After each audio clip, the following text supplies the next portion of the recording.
লঘুচাপের প্রভাবে টানা ৩ দিন ধরে অস্বাভাবিক জোয়ারে ভাসছে পটুয়াখালীর রাঙাবালী উপকূল। সবচেয়ে দুর্ভোগে পড়েছে চালিতাবুনিয়া ও চরমন্তাজ ইউনিয়নের কয়েকটি এলাকার মানুষ। ভাঙা বেড়িবাঁধ দিয়ে লোকালয়ে ঢুকছে জোয়ারের পানি।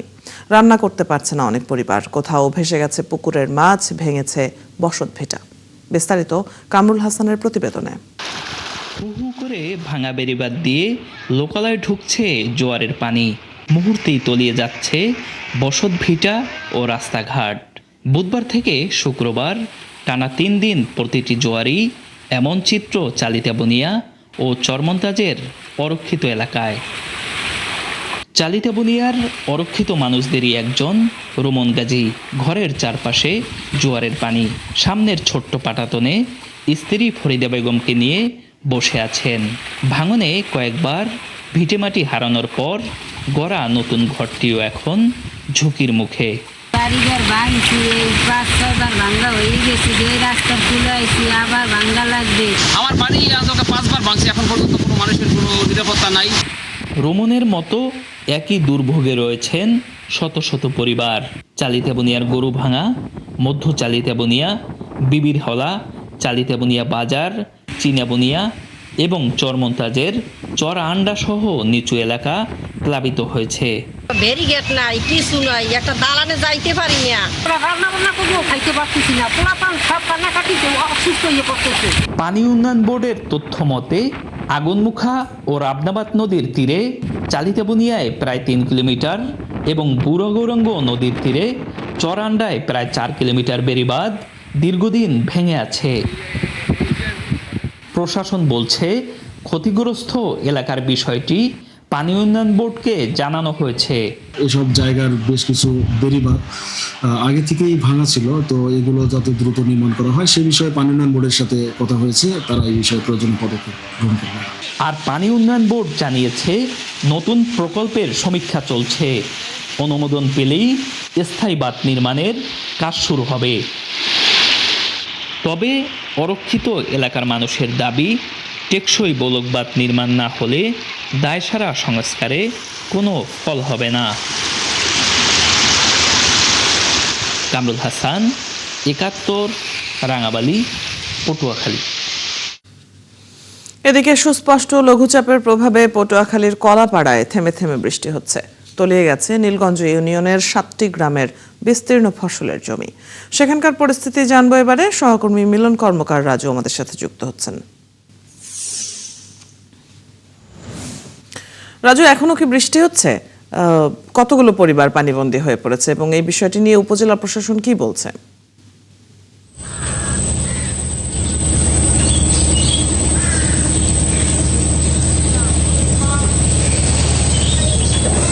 শুভ সকাল। না, গতকাল রাত থেকে কলাপাড়ায় আর বৃষ্টি হয়নি। কিছু কিছু এলাকায় গুড়ি গুড়ি বৃষ্টি হয়েছে, তবে এখন পর্যন্ত বৃষ্টির ঠিক আভাস নেই। তবে আকাশে মেঘ রয়েছে। সেই পূর্বাভাস অনুযায়ী যে সকাল 10টা থেকে 11টার দিকে কিন্তু বৃষ্টি হওয়ার সম্ভাবনা রয়েছে। আর পানিবন্দির বিষয় সেটা হচ্ছে জোয়ার ভাটার উপর নির্ভর করতেছে। কিন্তু নীলগঞ্জের যে হাজিপুরের যে সদরপুর সুলিশটি ভেঙে পড়েছে, সেখানকার 60টি গ্রামের মানুষ কিন্তু স্থায়ী পানিবন্দী হয়ে পড়েছে। কারণ সদরপুর সুলিশ থেকে কিন্তু 60টি গ্রামের পানি নিষ্কাশন হয় সোনাতলা নদীতে। সেখানকার যে পানি নিষ্কাশনের মূল সুলিশটি সেটি ভেঙে পড়ার কারণে যে অবস্থা সৃষ্টি, সেটা হচ্ছে যে সেখানকার স্থায়ী পানি বন্ধ হয়েছে এবং প্রায় 700 একর ফসলের জমি কিন্তু আসলে জলাবদ্ধতায় তলিয়ে রয়েছে। এখানকার মানুষ যে বিষয়টি বলছেন যে এই বর্ষা মৌসুম শেষ হওয়ার আগেই যদি পানি নিষ্কাশনের ব্যবস্থা করা না হয়, তাহলে কিন্তু এখানকার মানুষের যে কৃষি উৎপাদন সেটি কিন্তু আসলে নষ্ট হয়ে যায়, পাশাপাশি পরিবারগুলো স্থায়ী জলাবদ্ধতার কবলে পড়বে। আরেকটি বিষয় হচ্ছে যে কলাপাড়ার যে পশ্চিম লন্দা গ্রাম, আপনাকে জানিয়ে রেখে যে এই গ্রামটি কিন্তু গত 3 বছর ধরে স্থায়ীভাবে পানিবন্দী হচ্ছে প্রতি বর্ষা মৌসুমে, এবং গত 3 থেকে 4 দিন ধরে কিন্তু একই অবস্থা বিরাজ করছে। যে এখানকার জোয়ার হলে কিন্তু এখানকার মানুষ পানিবন্ধ হয়ে পড়ে, কারণ এখানকার যে ঋণ বেরিবাঁধটি সেটি কিন্তু ভাঙা অবস্থায় রয়েছে প্রায় 3 বছর ধরে। উপজেলা প্রশাসন পানি উন্নয়ন বোর্ড একাধিকবার এই বিষয়টি অবহিত করা হয়েছে। স্থানীয় মানুষজন স্মারকলিপি দিয়েছে বা মানববন্ধন করেছে, একাধিক বিক্ষোভ করেছে, কিন্তু এই ঋণ বেরিবাঁধটি সংস্কারে পানি উন্নয়ন বোর্ড, উপজেলা উপজেলা প্রশাসন কার্যকরী কোনো পদক্ষেপ গ্রহণ করেনি। পানি উন্নয়ন বোর্ড যে বিষয়টি বলছেন যে তাদের এই ঋণ বেরিবাদ করার মতো তাদের পর্যাপ্ত অর্থ বরাদ্দ নেই, এবং উপজেলা প্রশাসন আমাদের যে বিষয়টি জানিয়েছেন তারা হচ্ছে যে এই ঋণ বেরিবাদটি পানি উন্নয়ন বোর্ডের যে দুইটি প্রশাসনিক দপ্তরের যে ত্রুটি চালিত কারণে কিন্তু এখানকার যে 300 পরিবার কিন্তু স্থায়ী জলাবদ্ধতার কবলে পড়েছে এবং গত 3 বছর ধরেই পড়েছে। আপনি জানিয়ে রেখে যে লঘুচাপ এবং নিম্নচাপের ফলে আপনি জানেন যে গত প্রায় 15 দিন ধরে কিন্তু দুর্যোগ কবলিত উপকূলীয় এলাকা এখানকার মানুষের কৃষি মৎস্য সম্পদ কিন্তু ধ্বংসের মুখে, কারণ সমুদ্রে যে জেলেরা সমুদ্রে দিতে পারছে না, মাঠঘাট তলিয়ে রয়েছে বৃষ্টির পানিতে। এই অবস্থায় যদি ফসলি জমি ক্ষেত্রে যদি পানি নিষ্কাশনের ব্যবস্থা না করা এবং যে কলাপাড়ার যে খালগুলো যদি জনগণের জন্য উন্মুক্ত করা না হয়, সেক্ষেত্রে কিন্তু যে কলাপাড়ার যে কৃষি সমৃদ্ধ এলাকা সেই এলাকায় কিন্তু আসলে কৃষি উৎপাদন ব্যাহত হবে। পাশাপাশি সমুদ্রে যে জেলেরা মাছ শিকারে যাচ্ছে তারা কিন্তু আসলে বারবার সিগন্যাল ড্রপ আউট করানোর কারণে কিন্তু তারা বারবার ফিরে আসতে বাধ্য হচ্ছে। এই যে তারা সঠিক সময়ে সিগন্যাল পাচ্ছে না, যারা গভীর সমুদ্রে যাত্রা করছে, লাখ লাখ টাকা খরচ করে যাত্রা করছে, হঠাৎ কিন্তু লঘুচাপ নিম্নচাপ সৃষ্টি হচ্ছে, এখানে কিন্তু তারা বারবার ফিরে আসতে বাধ্য হচ্ছে। এই কারণে তাদের যে এক একটি ট্রলারে প্রতিবার যাত্রা করতে 2 থেকে 5 লাখ টাকা দরকার হয়, তারা যদি সমুদ্রে সেই পরিমাণ মাছ না পায় তারা কিন্তু তার পুরোটাই কিন্তু তাদের লোকসানের সম্মুখীন হয়। সেই অবস্থা কিন্তু জেলারা এই যে নিম্নচাপ লঘুচাপের কারণে কিন্তু তারা ফিরে আসতে বাধ্য হচ্ছে। স্থানীয় মানুষজন যে বিষয়টি বলছেন যে উপকূলীয় এলাকায় সিগন্যাল জোরদারের বিষয়টা আরো আগাম করা উচিত, কারণ তারা যদি আগাম সতর্কতা যদি পেত তাহলে কিন্তু তারা সমুদ্রে যাত্রা করতো না। এবং সেই হিসেবে আরেকটি বিষয় হচ্ছে যে সমুদ্রে কিন্তু শুধু সিগন্যাল বা কারণেই কিন্তু সমুদ্রের জেলেরা যাত্রা করছে এটা না, কিন্তু সমুদ্রে কিন্তু একাধিক ট্রলারডুবি ঘটনা ঘটছে। এই মৌসুমে কিন্তু একাধিক প্রাণহানির ঘটনা ঘটছে এবং একাধিক জেলে কিন্তু এখন পর্যন্ত নিখোঁজ রয়েছে। তাদেরকে উদ্ধারের বিষয়ে কিন্তু এখন পর্যন্ত কার্যকরী কোনো পদক্ষেপ গ্রহণ করেনি এবং সেই সব পরিবারের সহায়তায় কিন্তু উপজেলা প্রশাসন কিন্তু কার্যকরী কোনো পদক্ষেপ গ্রহণ করেনি। তারা বলছেন যে স্থানীয় যে কোস্টগার্ড নৌপুলিশ তারা বিষয়টি বলছেন যে তাদের যা গভীর সমুদ্রে যে জেলেদের উদ্ধারের জন্য সেই ধরনের কিন্তু নৌযান নেই, এই নৌযান না থাকায় কারণে তারা বিপাকে পড়ছেন। সর্বোপরি যে স্থানীয় যে উপকূলীয় মানুষের দুর্যোগ কবলিত মানুষ উদ্ধারের জন্য যে হিসাবে যে সমুদ্রে জেলেদের রক্ষায় যেরকম কোস্টগার্ড নৌপুলিশকে আরো আধুনিকরণ করা দরকার, পাশাপাশি কৃষি অর্থনীতিকে বাঁচাতে কিন্তু কলাপাড়ার যেসব খালগুলো রয়েছে যেগুলো থেকে পানি নিষ্কাশন হয় সেই খালগুলোকে উন্মুক্ত করার পাশাপাশি যে ভেঙে যাওয়া বেড়িবাঁধ এবং সুলিজ গেটগুলো মেরামতের দাবি জানিয়েছেন কলাপাড়াবাসী। অদিতি, এই ছিল আমার কাছে কলাপাড়া থেকে সব শ্রেষ্ঠ খবর। রাজু, আপনার কাছ থেকে আমরা বিস্তারিত জানছিলাম সেখানকার দুর্ভোগ প্রসঙ্গে। ধন্যবাদ যুক্ত হবার জন্য। দর্শক, পটুয়াখালীর কলাপাড়া থেকে সহকর্মী মিলন কর্মকার রাজু যুক্ত ছিলেন এতক্ষণ। আগামীকাল থেকে দেশে ভারী বৃষ্টির পূর্বাভাস দিয়েছে আবহাওয়া অফিস। বৃষ্টি হতে পারে 5 থেকে 7 দিন। এই সময়ে দেশের উত্তরাঞ্চলে বৃষ্টিপাতের প্রবণতা বেশি থাকবে বলেও জানায় আবহাওয়া অধিদপ্তর।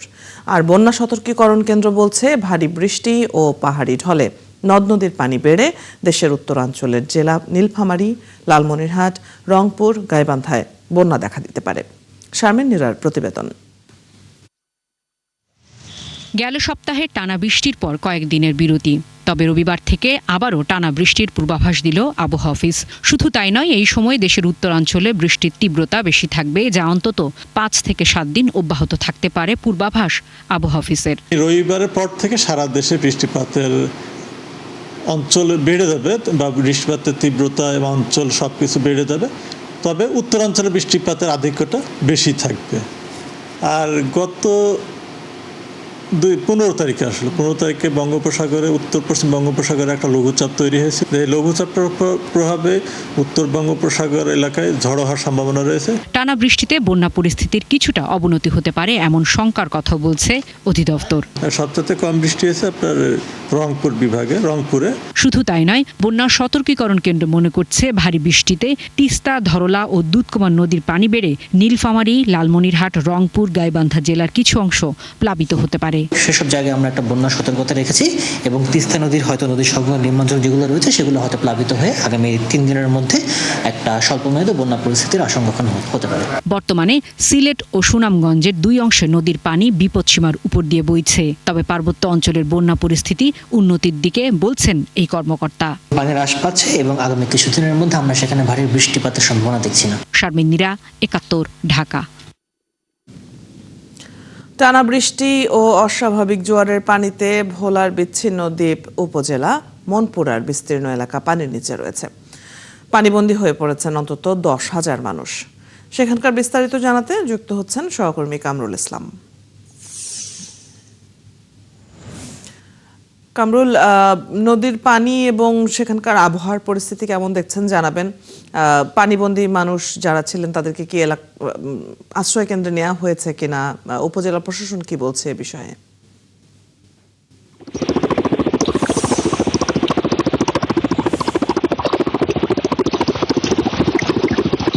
অদিতি, আপনি জানেন যে কয়েকদিন যাবৎ লঘুচাপের কারণে ভোলার মেঘনা নদীর পানি বিপদ সীমার উপর দিয়ে প্রবাহিত হচ্ছে।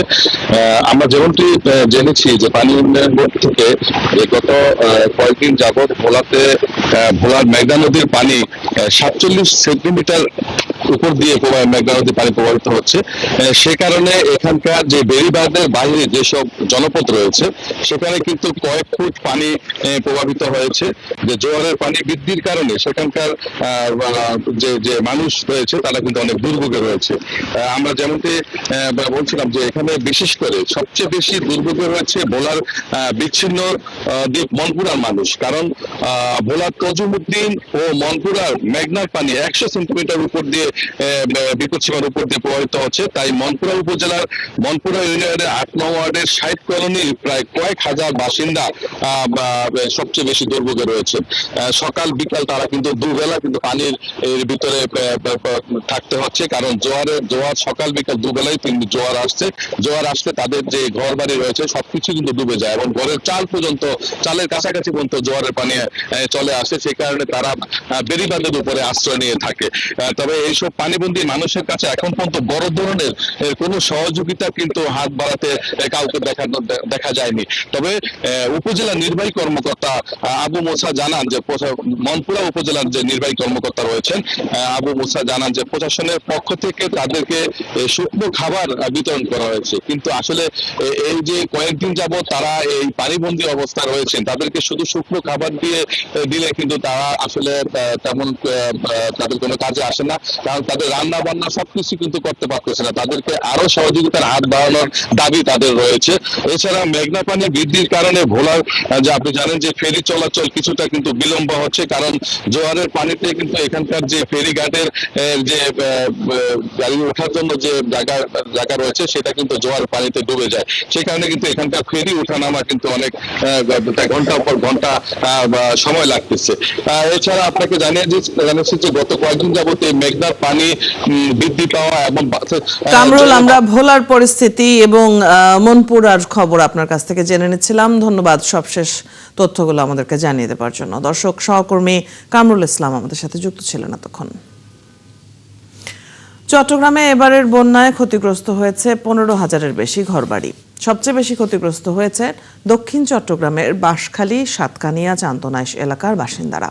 এসব এলাকার বেশিরভাগ মাটির ঘর ভেঙে গেছে। মাথা গোঁজার ঠাঁই হারিয়ে অনেকে এখনো দিন কাটাচ্ছেন আশ্রয়কেন্দ্র বা আত্মীয় স্বজনের বাসাবাড়িতে। জহিরুল ইসলামের ক্যামেরায় প্রণবেশ চক্রবর্তীর প্রতিবেদন।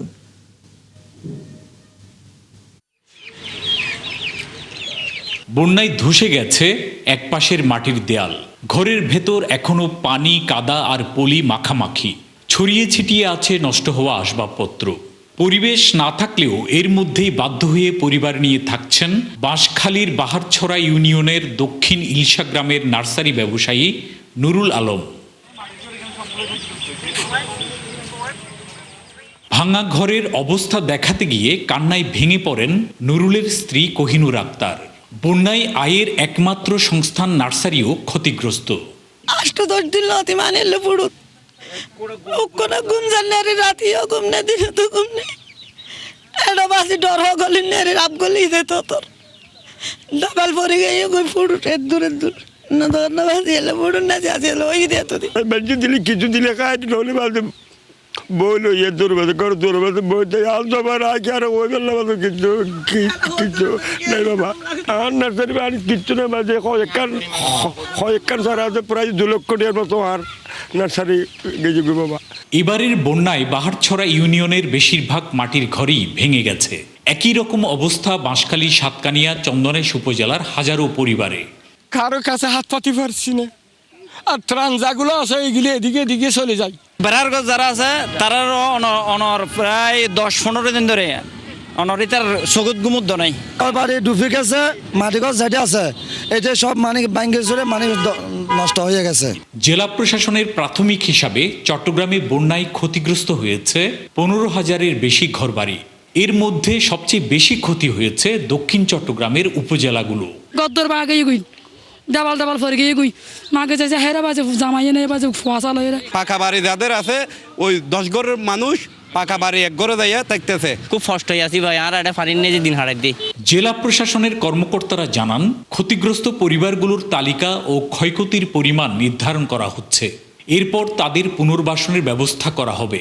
রিয়েল অ্যাসেসমেন্ট করতে বলেছি এবং দ্রুত অ্যাসেসমেন্টটা পেলেই সরকারও বলেছে আমাদেরকে সেইভাবে তাদের ঘর মেরামতের জন্য সে সহায়তাটা দেবে। বন্যায় যারা বাসস্থান হারিয়েছেন তাদের প্রয়োজনীয় সহায়তার নিশ্চয়তা দিয়েছেন দুর্যোগ ব্যবস্থাপনা ও ত্রাণ মন্ত্রী। জনগণের কাছে আমাদের দায়বদ্ধতা রয়েছে। জনগণের কোনো দুঃখ দুর্দশা কষ্টের মধ্যে আমাদের সরকার নিশ্চুপ বসে থাকতে পারে না। সে কারণে আমরা আপনাদের পাশে আছি, আপনারা আমাদের উপর ভরসা রাখেন। সরকারি হিসাবে এবারের বন্যায় চট্টগ্রাম বিভাগে ক্ষতিগ্রস্ত হয়েছেন 10,85,000 মানুষ। এর মধ্যে শুধু চট্টগ্রামেই ক্ষতিগ্রস্তের সংখ্যা 7,28,000। প্রণবেশ চক্রবর্তী, 71, চট্টগ্রাম। কক্সবাজারের সুগন্ধা পয়েন্টে শুক্রবার হঠাৎ টর্নেডোর আঘাতে ক্ষতিগ্রস্ত হয়েছে গোটা সৈকত। মাত্র কয়েক মিনিটের এই দুর্যোগে সৈকতের পর্যটকদের মধ্যে আতঙ্ক ছড়িয়ে পড়ে। শুক্রবার বিকেল 2:45টার দিকে টর্নেডোটি সুগন্ধা পয়েন্টে আঘাত করে। প্রত্যক্ষদর্শীরা জানান, সাগরের দিক থেকে টর্নেডো সৈকতের দিকে এগিয়ে আসে। এটি 3 থেকে 5 মিনিটের মতো স্থায়ী হয়। তবে এর তীব্রতায় সৈকতের পর্যটকরা আতঙ্কিত হয়ে নিরাপদ আশ্রয়ের খোঁজে ছোটাছুটি শুরু করেন। এতে কেউ হতাহত হয়নি। কক্সবাজারের চকরিয়ায় সাম্প্রতিক বন্যায় ক্ষতিগ্রস্ত 1,500 পরিবারকে খাদ্য ও ত্রাণ সামগ্রী দিয়েছে বিজিবি। শুক্রবার বিজিবির উদ্যোগে সহায়তা কর্মসূচিতে অংশ নেন স্বরাষ্ট্রমন্ত্রী সালাউদ্দিন আহমদ। একই সঙ্গে বিজিবির মেডিকেল টিম অন্তত 700 জন বন্যা কবলিত মানুষকে বিনামূল্যে চিকিৎসা সেবা ও প্রয়োজনীয় ওষুধ দেয়। চকরিয়া পৌরসভা, লক্ষারচর ইউনিয়ন ও কাকারা ইউনিয়নে এই ত্রাণ বিতরণ কার্যক্রম পরিচালনা করা হয়। এ সময় বর্ডার গার্ড বাংলাদেশের মহাপরিচালক মেজর জেনারেল মোহাম্মদ আশরাফুজ্জামান সিদ্দিকী উপস্থিত থেকে ত্রাণ কার্যক্রম তদারকি করেন। আওয়ামী লীগ যে রাজনীতি বাংলাদেশে করেছে সেই রাজনীতি তারেক রহমান করবেন না, একথা বলেছেন জাতীয় সংসদের সরকার দলীয় হুইপ রুহুল কুদ্দুস তালুকদার দুলু। শুক্রবার বিকেলে নাটোরে বন্যাপ্রবণ ও নদী ভাঙন এলাকায় আশ্রয় কেন্দ্র নির্মাণের ভিত্তিপ্রস্তর স্থাপনের সময় তিনি এই কথা বলেন। তিনি আরও বলেন, শেখ হাসিনা দেশের মানুষের ঘরে ঘরে চাকরি দেওয়ার বিষয়ে কথা দিলেও তা রাখেননি, কিন্তু তারেক রহমান যে প্রতিশ্রুতি দিয়েছেন তা অক্ষরে অক্ষরে পালন করছেন। এছাড়া তারেক রহমান বাংলাদেশের রাজনীতিতে গুণগত পরিবর্তন এনেছেন বলেও দাবি করেন তিনি। আওয়ামী লীগ যে রাজনীতি বাংলাদেশে কার্যকর করেছে, কায়েম করেছে, বিএনপি তারেক রহমান সে রাজনীতি বাংলাদেশে আর হতে দেবে না। আমাদের নেতা যে কমিটমেন্ট, যে প্রতিশ্রুতি মানুষকে দিয়েছে, উনি শুরু করে দিয়েছে। ওনার কথার আর কাজের মিল হচ্ছে এই জায়গায়, ওনার স্বপ্ন। সারা দেশে রিনিউয়েবল এনার্জি জনপ্রিয় করতে বিনিয়োগ বান্ধব পলিসি তৈরি করছে সরকার, জানিয়েছেন বিদ্যুৎ, জ্বালানি ও খনিজ সম্পদ মন্ত্রী ইকবাল হাসান মাহমুদ টুকু। শুক্রবার বিকেলে সিরাজগঞ্জ জেলা প্রশাসক কার্যালয়ে জাতীয় রুফটপ সোলার কর্মসূচি উদ্বোধনী অনুষ্ঠানে মন্ত্রী একথা বলেন। তিনি বলেন, বিনিয়োগ বান্ধব এই পলিসিতে সব ধরনের ট্যাক্স উঠিয়ে দেওয়া হয়েছে। যারা এটি করবে তাদের ট্যাক্স হলিডে দেওয়া হবে। মন্ত্রী আরও বলেন, সৌর বিদ্যুৎ ব্যবহার বাড়লে বিদ্যুৎ উৎপাদনে জীবাশ্ম জ্বালানির চাপ কমে আসবে। সিরাজগঞ্জের সকল সরকারি অফিস আদালত এই বিদ্যুতের আওতায় আসবে বলেও জানান তিনি। 2050 সালের আগেই শরীয়তপুরকে দীর্ঘমেয়াদী ও টেকসই উন্নয়নের মডেল জেলায় পরিণত করার লক্ষ্যে কাজ চলছে বলে জানিয়েছেন জাতীয় সংসদের হুইপ মিয়া নুরুদ্দিন আহমেদ অপু। শুক্রবার ভেদরগঞ্জ উপজেলা প্রশাসনের উদ্যোগে বিভিন্ন শিক্ষা প্রতিষ্ঠানে পানির ফিল্টার, অটোরিকশা এবং কৃষি উপকরণ বিতরণ অনুষ্ঠানে তিনি একথা বলেন। হুইপ অপু বলেন, প্রধানমন্ত্রী শরীয়তপুরকে অগ্রাধিকার ভিত্তিতে উন্নয়নের আওতায় আনতে প্রতিটি মন্ত্রণালয়কে প্রয়োজনীয় নির্দেশনা দিয়েছেন। সেই নির্দেশনার আলোকে জেলার অবকাঠামো, শিক্ষা, কৃষি, যোগাযোগ ও জনকল্যাণমূলক বিভিন্ন উন্নয়ন প্রকল্প বাস্তবায়নে সরকার কাজ করছে। ঝিনাইদহ শহরের প্রবেশদ্বারে বীরশ্রেষ্ঠ হামিদুর রহমান চত্বর এবং ভাস্কর্যটি ভেঙে ফেলা হচ্ছে। এ নিয়ে তীব্র ক্ষোভ জানিয়েছেন জেলার মুক্তিযোদ্ধা এবং রাজনীতিকরা। আর সরানোর কারণ হিসেবে জেলা প্রশাসক জানিয়েছেন, এই ভাস্কর্যটি অনেকটা বিকৃতভাবে তৈরি এবং ভুল জায়গায় স্থাপন করা। সেখানে প্রচুর সড়ক দুর্ঘটনা ঘটে। এই বিষয়ে আমরা জানবো সবশেষ তথ্য। সহকর্মী রাজীব হাসান যুক্ত হচ্ছেন ঝিনাইদহ থেকে। রাজীব, এই বিষয়টি নিয়ে জেলা প্রশাসন সবশেষ কি বলেছে? সেখানে কি পুনরায় ভাস্কর্য করা হবে কিনা? মুক্তিযোদ্ধা এবং রাজনীতিবিদরা কি বলছেন?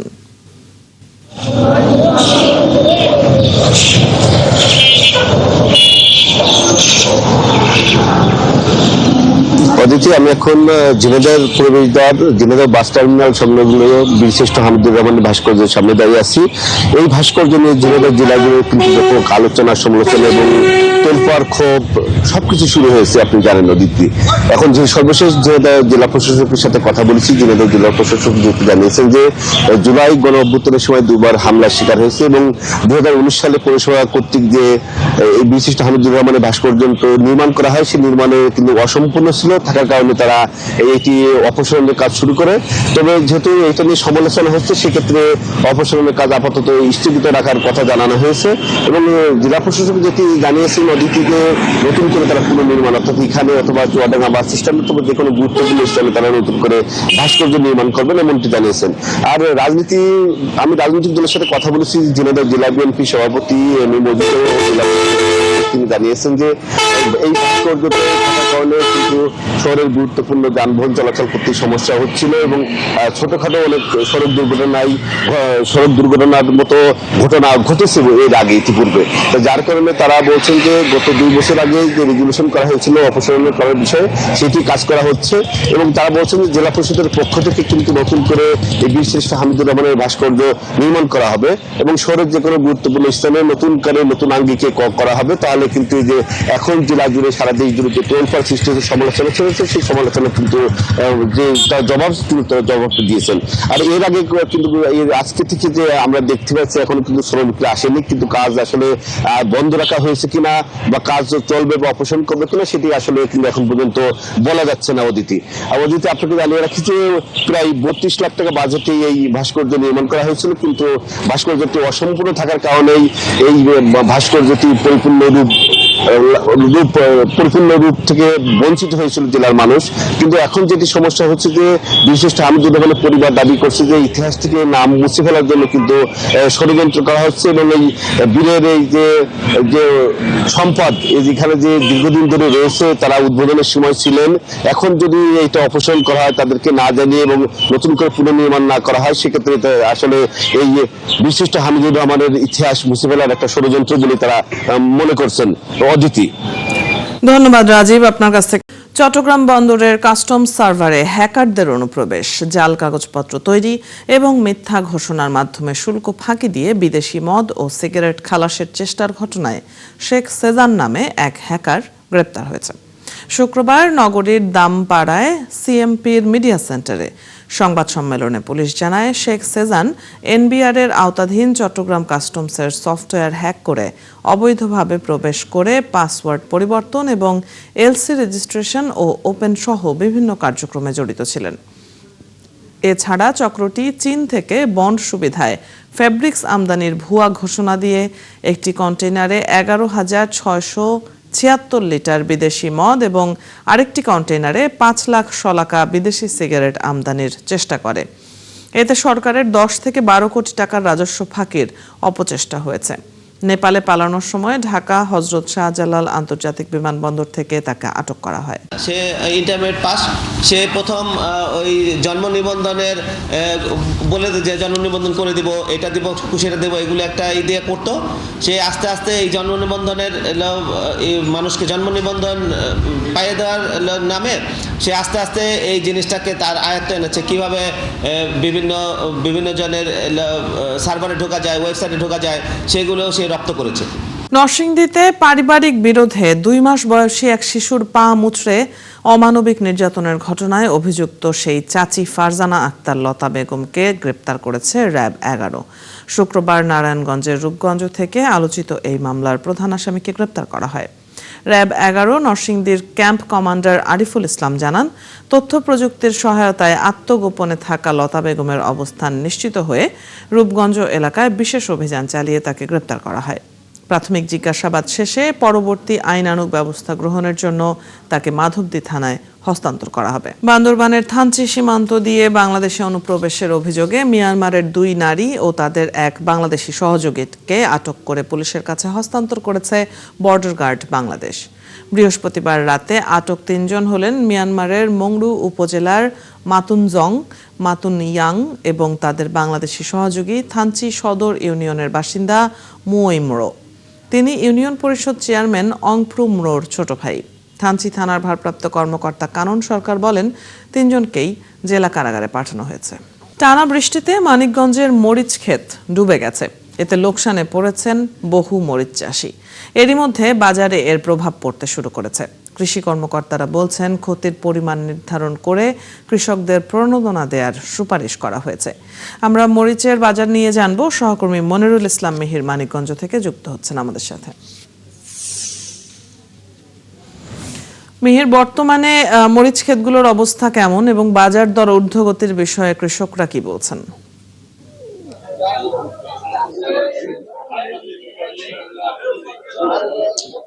অদিতি, মরিচ ক্ষেত মানিকগঞ্জের যে বেশিরভাগ ক্ষেত্রে কিন্তু পানিতে ডুবে গেছে টানা বর্ষণের কারণে। এখনো কিন্তু বৈরী আবহাওয়া, ক্ষণে ক্ষণে বৃষ্টি হচ্ছে। এবং আমরা কৃষকদের সাথে যখন কথা বলছিলাম, তারা বলছেন যে তাদের যে ক্ষেতগুলি আছে সে বেশিরভাগ ক্ষেত্রে কিন্তু তারা মরিচ তুলতে পারেননি। এবং আমরা একটি আড়তে আছি, অর্থাৎ এই সকালবেলা কৃষকরা কিন্তু একবারে এই ক্ষেত থেকে তাদের এই মরিচগুলি নিয়ে আড়তে আসেন এবং বিক্রি করেন। এবং তারা বলছেন তাদের যে পরিমাণ ক্ষতি হয়েছে তারা সেটা পোষানোর মতো না। এখন যে গাছগুলি একদম মরে যাচ্ছে, আধা পাকা যে মরিচগুলি আছে সেগুলি কিছু কিছু করে তারা তুলছেন, তুলে নিয়ে আসছেন। এবং সেটা একেবারেই সামান্য। এবং সকাল থেকে এই আড়তটা খুব সকালে লাগে, সকাল থেকে আমরা দেখেছিলাম এখানে কিছু কিছু এই মরিচগুলি বিক্রি হয়ে গেছে এখন শেষ পর্যায়ে।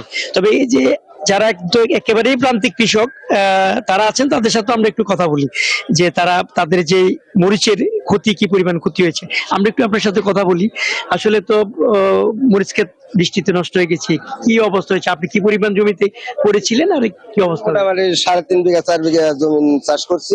আমার জমি যা মরিচ ধরছে মোটামুটি ভালোই ধরছিল, বিক্রি করে মাস আসছিল, কিন্তু বৃষ্টির কারণে পানি বাইজা তলায় গেছে। আমি এখন তুলতে পারতেছি না, আমার বিশাল ক্ষতিগ্রস্ত আমরা। খালি আমি না, আমার এলাকায় যে কৃষকই আছে সবারই মরিচ পানির নিচে তলায় গেছে। অনেক অনেক অনেক ধন্যবাদ। যে এরকম একই অবস্থায় আরোদের আমরা দেখেছি যে বেশ যারা ক্ষতিগ্রস্ত তারা কিন্তু নিয়ে আসছিলেন এখানে। একজনের সাথে আমরা কথা বলছিলাম, যে আরো কৃষকরা আছেন তাদের সাথে একটু কথা বলি। আচ্ছা, এই যে আমরা এখানেও একটু দেখাই যে আপনি তো বেশ মরিচ, আপনার কতটুকু জমিতে মরিচ করেছিলেন আর কি অবস্থা এবার মরিচ? 3.5 পাই করছিলাম, 3.5 পাই সবটুকু মারা গেছে। মোটামুটি 50-60 গাছ বাঁচা আছে আর কি।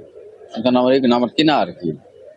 কি পরিমাণ ক্ষতি? মোটামুটি অনেক ক্ষতি হয়ে গেছে, অনেক ক্ষতি হয়ে গেছে। অনেক অনেক ধন্যবাদ। অদিতি, শুনছিলেন আসলে এই যে আমরা যে কৃষকের সাথে কথা বলছিলাম, যে কৃষক এরকম অনেক কৃষক, আমরা যে জেলা কৃষি সম্প্রসারণ অধিদপ্তরের তথ্য অনুযায়ী জেলায় 4884 জন কৃষক তারা কিন্তু মরিচে ক্ষতিগ্রস্ত হয়েছেন।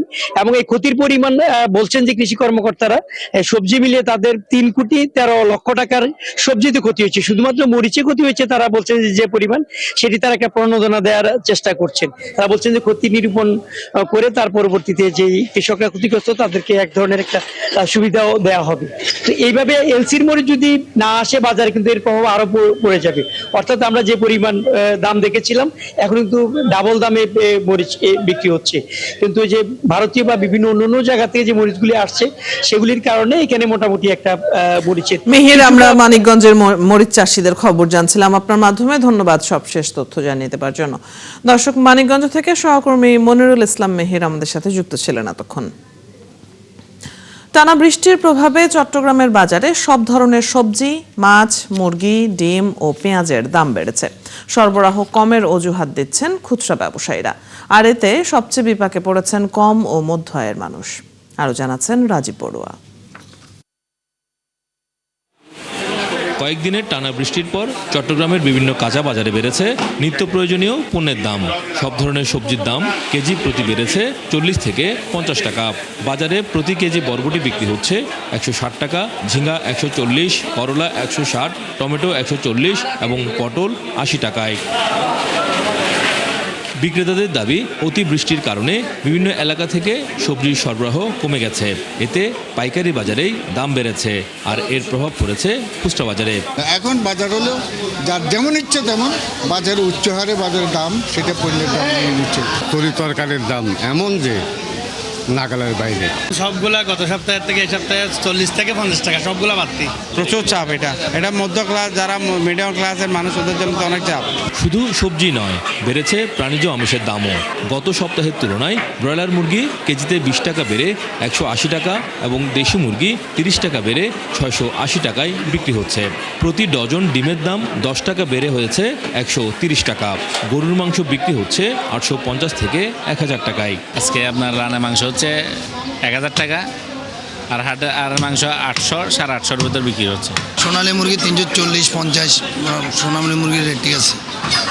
ফার্মের মুরগি 175-80। গেছে সপ্তাহ থেকে এই সপ্তাহে ডিমের বাজার আড়তেও বাড়ে গেছে, আবার একটু সরবরাহেরও ঘাটতি দেখা গেছে, অ্যাভেলেবেল পাওয়া যাচ্ছে না। এদিকে বৈরী আবহাওয়ার কারণে সাগরে মাছ ধরার ট্রলার যেতে না পারায় সামুদ্রিক মাছের সরবরাহ কমেছে। এতে বিভিন্ন ধরনের সামুদ্রিক মাছের দাম কেজি প্রতি বেড়েছে 100 থেকে 150 টাকা। প্রতিটাতে তো 100-150 টাকা করে বাড়তি মাছের দাম, কোনোটাতে 200-300 টাকাও বাড়তি। মাছ কম পাইতেছি, কালকে আজ পাই নাই, আজকে পাইছি অল্প।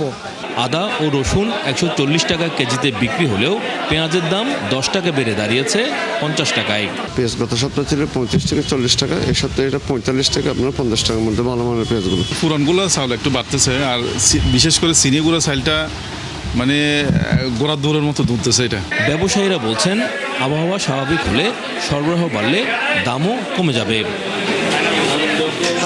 রাজীব বড়ুয়া, 71, চট্টগ্রাম। টানা বৃষ্টির কারণে বগুড়ায় নষ্ট হয়ে গেছে বহু সবজির ক্ষেত। দেশের অন্যতম প্রধান সবজি উৎপাদনকারী এই অঞ্চলে ক্ষেতেই নষ্ট হয়েছে পটল, বেগুন, লাউ, মিষ্টি কুমড়া, করলা ও কাঁচামরিচ। এর সরাসরি প্রভাব পড়েছে জেলার সবচেয়ে বড় তরকারির বাজার মহাস্থানে। ব্যবসায়ীরা বলছেন, সরবরাহ কমে যাওয়ায় প্রতিটি সবজির দাম এখন চড়া। SM আবু সাইদের প্রতিবেদন। শুধু বগুড়ার মহাস্থান বাজার থেকে প্রতিদিন 45 থেকে 50 ট্রাক সবজি দেশের দক্ষিণ, পূর্ব ও পশ্চিম অঞ্চলে সরবরাহ করা হয়। কিন্তু টানা বৃষ্টির পর দেখা যাচ্ছে ভিন্ন চিত্র। ব্যবসায়ীরা জানান, বহু ক্ষেতের সবজি নষ্ট হওয়ায় জেলার বাইরে পণ্য পাঠানো প্রায় বন্ধ। এলাকার চাহিদা মেটাতেই অন্য জেলা থেকে সবজি কিনে আনতে হচ্ছে। দিনাজপুর থেকে আসে, আপনার নওগাঁ থেকে আসে, যার বাজার আপনি কুষ্টিয়া থেকে আসে, এই রকম বিভিন্ন জায়গার থেকে আসে এখানে আমদানি হয়। বন্যায় সব কিছু আপনার আপনি তুলে গেছে, যাওয়ার জন্য আপনার ফসলের দাম বৃদ্ধি পেয়েছে। ফুল ঝরে পড়ে, তারপরে আপনি জোয়ার নষ্ট হয়ে যায়, এই জন্যই হয়তো দাম বেশি হয়। কামলা কিষানগড়ের বাজার বেশি দাম, কিন্তু কৃষকদেরও পয়সা হচ্ছে না। বাতালে আবার নতুন করে গজান লাগবে, আবার নতুন করে বীজ ফলান লাগবে। বাজারের এই পরিস্থিতি নিয়ে খুচরা ব্যবসায়ীরা জানান, বছরের এই সময়ে সাধারণত সবজির সরবরাহ কিছুটা কম থাকে, কিন্তু এবার বৃষ্টির কারণে সেই পরিস্থিতি এত খারাপ হয়েছে। দোকানে করলা আছে, পটল আছে, কচু আছে, আর আলু আছে। আপনি করলাটা বৃষ্টির কারণে নষ্ট করে একটু দাম বেশি, আপনি 2600-2700 টাকা এমন বিক্রি হচ্ছে, 65 টাকা কেজি, আমরা 70 বিক্রি করতেছি। সব জমিতে সবগুলো মালই মনে করেন এখন সংকট বেজে গেছে, মানে বৃষ্টি বাদলে আরও সংকট হচ্ছে, 2-4 দিন পর আরও হবে। এখন আমরা যে কোনো জিনিস কিনতেছি ঊর্ধ্বগতি দাম। এদিকে কৃষক ও পাইকাররা জানিয়েছেন, বাজারে সরবরাহ স্বাভাবিক না হওয়া পর্যন্ত দাম কমার কোনো সম্ভাবনা নেই, আর এজন্য ক্রেতাদের অপেক্ষা করতে হবে বর্ষা মৌসুম শেষ হওয়া পর্যন্ত। এবছর বগুড়ায় 6592 হেক্টর জমিতে নানা জাতের সবজি চাষ হয়েছিল। প্রাথমিক হিসাবে সাম্প্রতিক বৃষ্টিতে সম্পূর্ণ নষ্ট হয়েছে 420 হেক্টর জমির সবজি। SM আবু সাইদ, 71, বগুড়া। নেত্রকোনার আলোচিত আটপাড়া অভয়পাশা সড়ক সংস্কারে দুর্নীতির তদন্তে জাতীয় সংসদ গঠিত কমিটির বিরুদ্ধেই অনিয়মের অভিযোগ উঠেছে। এলাকাবাসীর অভিযোগ, অভিযুক্ত ঠিকাদারের দেখানো স্থান ও তথ্যের ভিত্তিতেই প্রতিবেদন তৈরি করছে তদন্ত দল। তবে তদন্ত কমিটির প্রধান বলেছেন, সব অভিযোগ গুরুত্ব সহকারে নিচ্ছেন তারা। মির্জা হৃদয় সাগরের তথ্য ও ছবিতে প্রতিবেদন। নেত্রকোনার আটপাড়া অভয়পাশা 7 কিলোমিটার সড়কটি সংস্কারে প্রায় 9,21,00,000 টাকার বরাদ্দ দেওয়া হয়েছিল, কিন্তু এই কাজের শুরু থেকেই দুর্নীতি নিয়ে ব্যাপক আলোচনা হয়। পরে বিষয়টি সংসদ পর্যন্ত গড়ায়। এলাকাবাসীর অভিযোগ, নকশা অনুযায়ী কাজ হচ্ছে না, ব্যবহার করা হচ্ছে নিম্নমানের সামগ্রী। মেরামত হয় আবার ভাঙে, মেরামত হয় আবার ভাঙে। এবং রাস্তার এটা বাজেট আসছিল, কিন্তু কিছু অনিয়মের জন্য রাস্তার হচ্ছে না। রোডের অনেকটা জায়গা ফাঁকা রাখা হয়েছে। দ্বিতীয়ত ঢালাইয়ে অনিয়ম, প্লাস হচ্ছে এমপি সাহেব আসছেন, উনি এসে রাস্তা মাপ দিচ্ছেন, মাপ দিয়ে দেখছেন যে আপনার 7 ইঞ্চির যেখানে ঢালাই দেওয়ার কথা সেখানে দেওয়া হচ্ছে আপনার 4 ইঞ্চি 5 ইঞ্চি করে দেওয়া হচ্ছে। সংসদ সদস্য ডক্টর রফিকুল ইসলাম হিলালি পরিদর্শনে গিয়ে দেখতে পান একের পর এক অসঙ্গতি। পরে তিনি বিষয়টি জাতীয় সংসদে উত্থাপন করেন। সিসি ঢালাই হওয়ার কথা 4 ইঞ্চি, মেইন রোডে সিসি ঢালাই হয়েছে 1 ইঞ্চি 1.5 ইঞ্চি, উপরে আরসিসি ঢালাই হওয়ার কথা 12 ইঞ্চি, সেখানে আমরা 9 ইঞ্চি আমরা পেয়েছি। সংসদে আলোচনার পর সড়ক পরিবহন ও মহাসড়ক বিভাগের যুগ্ম সচিব মোহাম্মদ জাহাঙ্গীর হোসেনের নেতৃত্বে 4 সদস্যের তদন্ত কমিটি করে দেয় সংসদ, কিন্তু সেই কমিটির বিরুদ্ধেই নিরপেক্ষ তদন্ত না করার অভিযোগ তুলেছেন এলাকাবাসী। গতকালকে টিম এসে গেছে, তারা প্রকৌশলীর পক্ষে কাজ করতে কিছু ঘুষ খায়া তারা এই ঠিকাদারের পক্ষে কাজ করে গেছে। নেত্রকোনা গেলে আমাদেরকে বাঞ্জা বাইরে পিড়াইবে, অনেক ভয়ভীত আমাদের দেয়ছে। নেত্রকোনার নির্বাহী প্রকৌশলী জানিয়েছেন, প্রাথমিকভাবে কাজে কিছু ভুল ত্রুটি পাওয়া গেছে, প্রমাণিত হলে ঠিকাদারের বিরুদ্ধে বিভাগীয় ব্যবস্থা নেওয়া হবে। যে বিষয়টি বর্তমানে তদন্তের পর্যায়ে আছে এবং এই চলমান কাজটা এখন বন্ধ আছে। তদন্তের পরিপ্রেক্ষিতে যেভাবে সিদ্ধান্ত হবে সে অনুযায়ী পরবর্তীতে ঠিকাদারের বিরুদ্ধে ব্যবস্থা এবং অন্যান্য কার্যক্রম গ্রহণ করা হবে। এদিকে তদন্ত কমিটির প্রধান মোহাম্মদ জাহাঙ্গীর হোসেন বলেছেন, সব অভিযোগ গুরুত্বের সঙ্গে খতিয়ে দেখছেন তারা, যথাযথভাবে প্রতিবেদন তৈরি ও সুপারিশ করা হবে। তো এই বিষয়ে যেহেতু আমরা তুলিটি পেয়েছি বা অন্যান্য যে আনুষ্ঠানিক তুলিগুলি আছে, আমরা এই বিষয়ে অবিলম্বে একটা প্রতিবেদন দাখিল করবো। আর এই বিষয়টিকে আমরা সর্বোচ্চ গুরুত্ব দিয়েছি। শেষ পর্যন্ত প্রকৃত দায়ীদের বিরুদ্ধে কার্যকর ব্যবস্থা নিয়ে সড়কটি সংস্কারে আলোর মুখ দেখবে কিনা সেই দিকেই তাকিয়ে এলাকার মানুষ। পিন্টু হাজং, ৭১। অসহায় জীবনযাপন করছেন ২৪-এর গণ অভ্যুত্থানে শহীদ গাইবান্ধার নাজমুল মিয়ার পরিবার। পরিবারের একমাত্র উপার্জনক্ষম ছেলেকে হারিয়ে আজও কান্না থামেনি নাজমুলের মা ও তার পরিবারের সদস্যদের। এখন তারা সরকারের কাছে মাথা গোঁজার ঠাঁইটুকু চান। তোফায়েল হোসেন জাকিরের তথ্য ও ছবিতে প্রতিবেদন। জীবিকার তাগিদে আশুলিয়ার একটি পোশাক কারখানায় কাজ করছিলেন নাজমুল মিয়া। স্বপ্ন ছিল নিজস্ব জমি কিনে বসতভিটা বানিয়ে সেখানে মাকে নিয়ে থাকবেন। এরই মধ্যে ২০২৪-এর বৈষম্য বিরোধী আন্দোলনে যোগ দেন নাজমুল। ৪ আগস্ট আশুলিয়ার বাইপাইল এলাকায় গুলিবিদ্ধ হয়ে তিনি শহীদ হন। দীর্ঘ ২ বছরেও কান্না থামেনি নাজমুলের মায়ের সঙ্গে পরিবারের অন্য সদস্যরাও জানান, সংসারের একমাত্র উপার্জনক্ষম ছেলেকে হারিয়ে প্রায় অচল হয়ে গেছেন তারা। সরকার হলো যদি পাইতই তাহলে তো আমার এতদিন রাখতো না, তাহলে আমার একটা ঘর নাই, বাড়ি নাই, জায়গা নাই, নিশ্চয়ই তো ওটা তদন্ত করিয়ে দিতে পারতো। আমার মায়ের পাশে দাঁড়ানোর মতো এখন কেউ নাই, থাকার জায়গা নাই, পুনর্বাসনের ব্যবস্থা খুবই দরকার। পরিবারের সদস্যরা আরও জানান, আন্দোলনের সময় গুলিবিদ্ধ অবস্থায় নাজমুলকে ঢাকা মেডিকেল কলেজ হাসপাতালের আইসিইউতে ভর্তি করানো হয়, যেখানে চিকিৎসাধীন অবস্থায় ৯ আগস্ট সন্ধ্যায় তিনি মারা যান। পরে ধার দেনা করে মরদেহ গ্রামের বাড়িতে এনে দাফন করা হয়। সাদুল্লাপুর উপজেলা নির্বাহী কর্মকর্তা জানান, নিহতের পরিবারের সঙ্গে সার্বক্ষণিক যোগাযোগ রাখা হচ্ছে। উপজেলা প্রশাসন সাদুল্লাপুরের পক্ষ থেকে আমাদের মানবর জেলা প্রশাসক স্যারের নির্দেশনায় তাদের সাথে আমাদের সার্বক্ষণিক যোগাযোগ থাকে এবং যোগাযোগ হয়।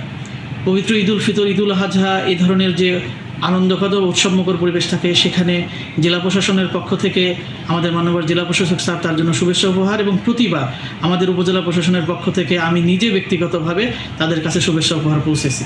বর্তমানে সরকারের কাছে একটি বসত ভিটার দাবি জানিয়েছেন শহীদ নাজমুলের মা গোলেভান বেওয়া। শাকিলা সিথি, ৭১। নারায়ণগঞ্জের রূপগঞ্জ উপজেলার রূপগঞ্জ ইউনিয়ন পরিষদের প্রশাসকের দায়িত্ব পেয়েছেন উপজেলা বিএনপির সহ সভাপতি মোহাম্মদ নূর নবী ভূঁইয়া। এছাড়া ইউনিয়নের ৯টি ওয়ার্ড ও সংরক্ষিত নারী সদস্য পদে নিয়োগ দেওয়া হয়। শুক্রবার বিকেলে রূপগঞ্জ ইউনিয়ন পরিষদের নতুন প্রশাসক সহ ১২ সদস্যদের রূপগঞ্জে ব্রাহ্মণখালী এলাকায় সংবর্ধনা দেওয়া হয়। নতুন প্রশাসক নূর নবী ভূঁইয়া বলেন, প্রশাসক হিসেবে তার কাজ হবে ইউনিয়ন পরিষদের সকল সদস্যকে সঙ্গে নিয়ে নারায়ণগঞ্জ ১ আসনের সংসদ সদস্যকে পূর্ণ সহায়তা দেয়া। অনুষ্ঠানে নতুন প্রশাসক ও সদস্যদের শুভেচ্ছা জানায় রূপগঞ্জ সদর ইউনিয়ন বিএনপি ও এর অঙ্গ সহযোগী সংগঠনের নেতাকর্মী ও স্থানীয় সাধারণ জনগণ। চলছে দেশচোখ, সরাসরি সংবাদ ও অনুষ্ঠান দেখতে চোখ রাখুন ৭১-এর ফেসবুক পেজে এবং সাবস্ক্রাইব করুন ৭১-এর ইউটিউব চ্যানেল। থাকুন ৭১-এর সাথেই।